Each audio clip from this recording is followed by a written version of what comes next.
How can you tell your car's wearing out? Simple. Blowby.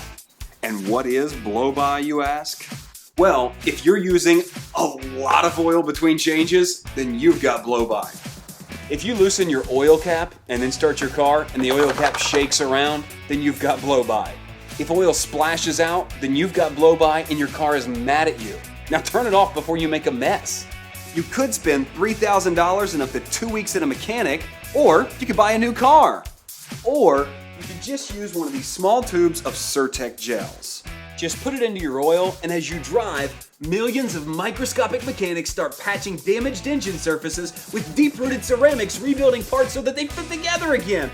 Only this time with a smoother surface that is harder than what the factory put on. But you don't need to worry about space-age nanotechnology with a face like that, do you? 10 years of commercial use, and it's got a 100% safety rating.